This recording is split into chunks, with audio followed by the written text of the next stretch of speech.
Praise the lord. ఈరోజు మీకోసం జీవం గల దేవుని మాట. సామెతల గ్రంథము 1వ అధ్యాయము 33వ వచనము. నా ఉపదేశమును అంగీకరించేవాడు సురక్షితముగా నివసించును, వాడు కీడు వచ్చినన్న భయము లేక నెమ్మదిగా ఉండును.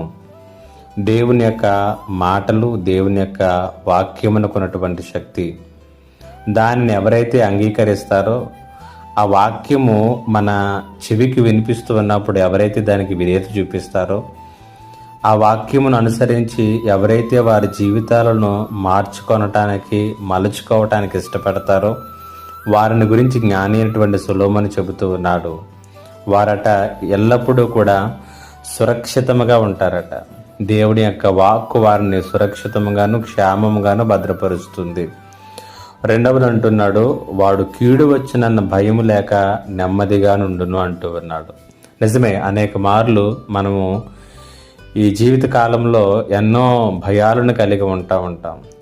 ఏ కష్టం వస్తుందో, ఏ బాధ వస్తుందో, ఏ కీడు వస్తుందో అనేటువంటి విధానాల్లో భయపడుతూ ఉంటాం. కానీ దేవుని ఉపదేశమును సాత్వికమైనటువంటి మనసుతో అంగీకరించేటటువంటి వారు ఎలాంటి భయములు లేకుండా నిర్భయముగాను నెమ్మదిగాను జీవించేటటువంటి జీవితమును కలిగి ఉంటారని దేవుని యొక్క వాక్యము సెలవిస్తూ ఉంది. ఇలాంటి జీవితాన్ని నీవు నీ జీవితంలో కలిగి ఉన్నట్లుగా చూసుకోగలుగుతున్నావా? లేకపోయినట్లయితే ఒకసారి మనం ఆలోచన చేసుకుందాం. ఊరకనే వాక్యాన్ని విని వెళ్ళిపోయి వాక్యాన్ని చదివి మరిచిపోతే దానివలన ఎలాంటి ప్రయోజనం లేదు.